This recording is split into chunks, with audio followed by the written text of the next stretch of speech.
Henry Hill, who is deputy editor of Conservative Home, has written a really interesting piece for the Adam Smith Institute.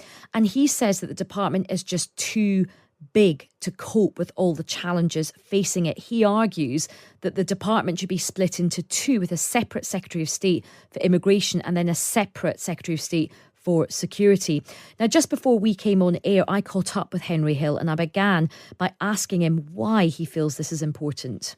The Home Office is too big. I have done this paper for the Adam Smith Institute, and basically in the course of researching it, I spoke to lots of current and former civil servants and political advisors who've worked with the Home Office. And what I found was that the thing they kept coming back to is that actually the civil service side of the Home Office is all right. There are obviously problems, but it's basically so big that it's divided into subdivisions and directorates that are all basically capable of ticking along and doing their own thing.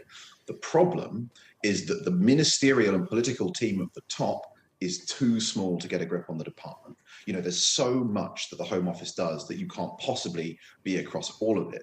And that is made even worse because there are so many potentially career-ending landmines in the Home Office's remit that the Secretary of State tends to end up being a control freak. So her small team of junior ministers don't have even the freedom they'd have in other departments to make lower level decisions. The result is a bottleneck. It means that you can only really focus the department on driving change in one area at a time, and it simply oversees too much.